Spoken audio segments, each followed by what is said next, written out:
Our next presenter is Yukta Bajracharya, who is with us today from Spain. Yukta Bajracharya is a spoken word poet and a founding member of Word Warriors, a youth-led spoken word poetry collective in Kathmandu. And she is also a postgraduate student on children's literature and media and culture. So today she'll be talking about how we can engage children and youth audience through a variety of literature and different forms such as picture books, novels, songs, etc. And her presentation is titled Bringing Critical Conversations on Indigenous Knowledge to Newah Children and Youth. Yukta ji, over to you. Thank you so much, Maji. I'm just trying to share my screen. Jibu screen khanidu. Ali sound tikzu. Okay. Let's just put this. Jozolapa sakasito. Jiguna Yukta. Presentation The topic of my presentation is bringing Newah children and youth closer to their indigenous identity and heritage through literature. And my interest in this topic emerges from 4 perspectives: myself as a Newah, as an educator, as a scholar, and as an individual interested in creating content for children and young people's literature, media, and culture. So these are the 4 points, perspectives through which I am approaching this topic. And in this presentation today, I will start off with a personal anecdote as a base to share reflections on the need of engaging Newah children and youth to Newah as well as other indigenous knowledges and issues. Then I'll attempt to make a case for using literature to bring these thoughts and conversations to Newah children and youth. And then I will move on to present some learnings on considerations to make when selecting literature and text for children and youth from Newah and as well as other indigenous communities. And before I start with my personal anecdote, I'd like to present 2 questions here. First, for reflection, and I invite you all to reflect on this as well. Did we learn about ourselves as Newah children or as children of different indigenous communities when we were in school? And if we did, what did we learn? Also, what are Newah children and young people, and what are children and young people from other indigenous communities currently learning about themselves, about their culture and identity in schools today in Nepal? So the second question perhaps is a longer term research question for myself, but for the first question, I'd like to give an answer.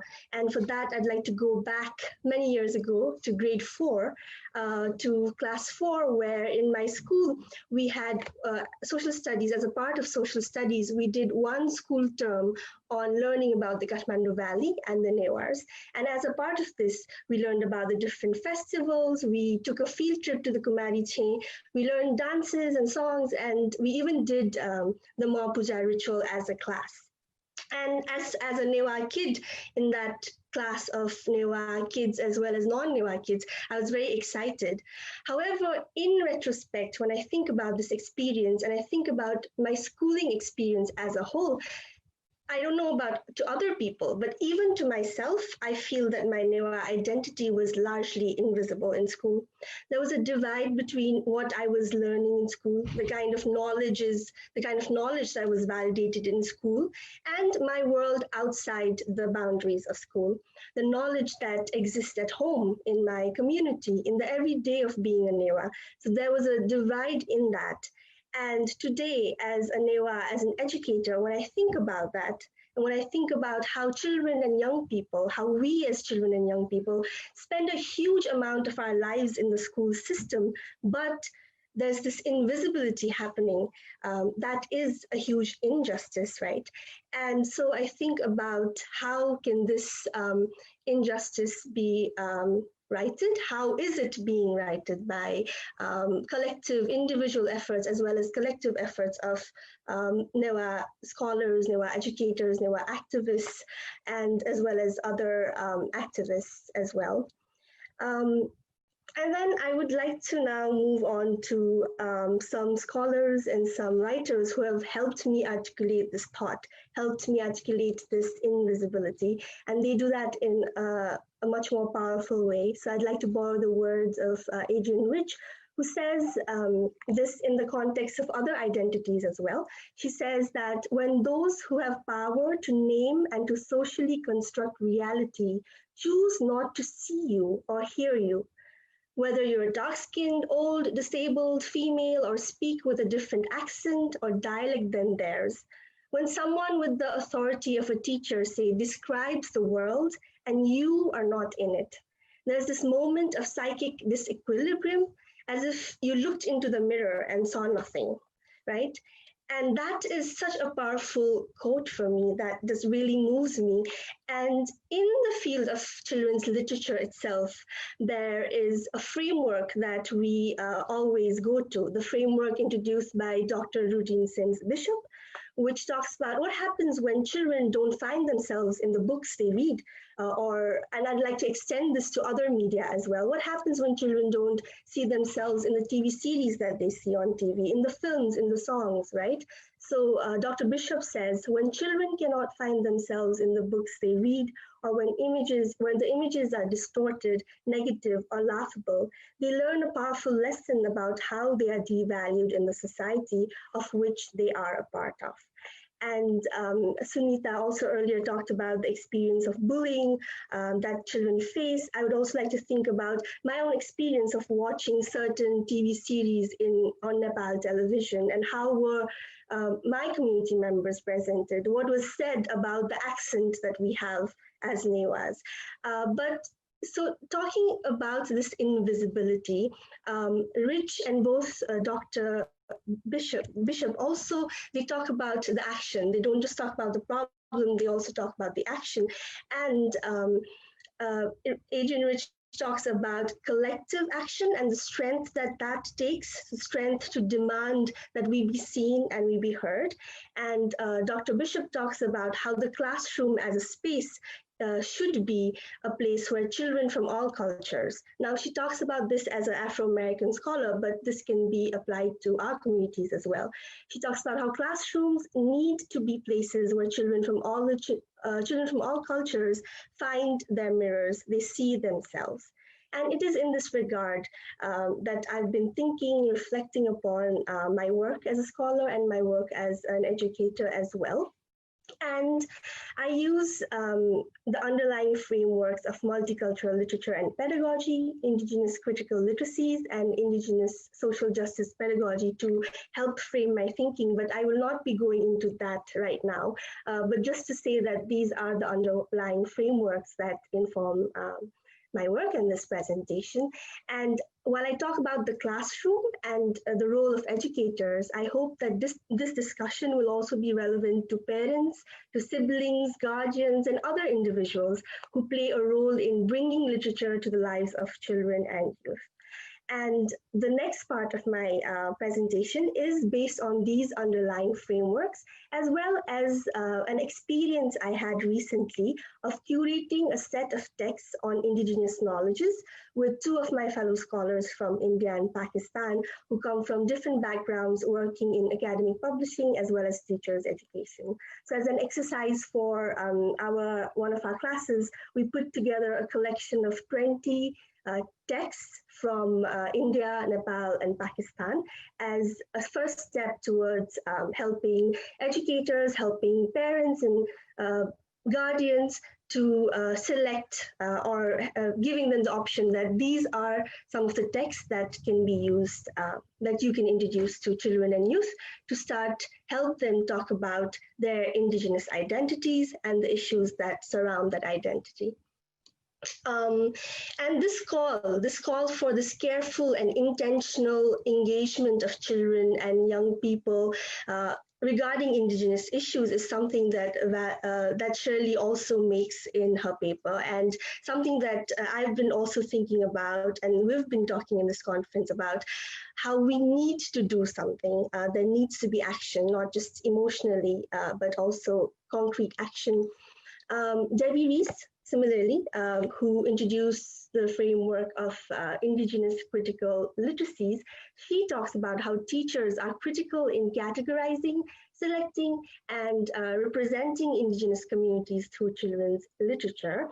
And Shirley again talks about who educators having the responsibility and also the capability to help children and young people understand the forces that continue to threaten their indigeneity and to help them safeguard Indigenous land, people, languages, and culture. So they say that when Indigenous youth are provided with the necessary knowledge, skills, and analytical tools to navigate this undertaking, they will be prepared to be protectors and change agents for their Indigenous communities. So in terms of like thinking through these frameworks and thinking about how literature can be a tool, Satyamohan Joshi also talked about this, the pen as a tool, literature as a tool. So just also connecting that, when putting together this list of books that is available on a different platform with my friends, these are some of the reflections and some of the learnings that I've had. The list is long, but in the interest of time, I will be presenting a few points that I thought were key. The first is that the definition of literature has to be expanded. Literature is not just books or the written word, but there are other modes where literature is happening: films, songs, games, folk tales. And this is particularly relevant for Indigenous communities like ours, because our knowledge exists in these various forms already. These are the ways, through songs, through folk tales, through games, that we're already taking forward our Indigenous knowledge. So it's an inherent quality. It's not just about books for us, right? So expanding the definition of literature. And then also expanding the definition of children's and young people's literature. What does it mean? As adults, sometimes we have our own conceptions and beliefs about what is appropriate for children and what is not appropriate for children.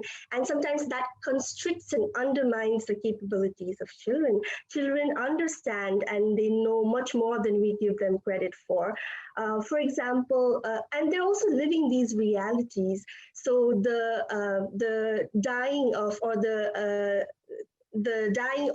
or the disappearance of our language, that is a complex issue. But I think, and I know that children and young people can very well understand these complex issues as well, and that these complex issues must also be a part of the literature that children and young people are engaging with. Then next point is to pay attention to the creators of the text or the literature that we're talking about, and ask ourselves, and ask, when introducing these texts to children and young people, ask ourselves, who are the creators? Are they people from within the culture and the community that is being depicted? Or is it someone who knows what to share and how to share these stories, what language to use? Or is it an outsider who's doing this job? And if it's an outsider, are we aware about the gaze, the outsider's gaze?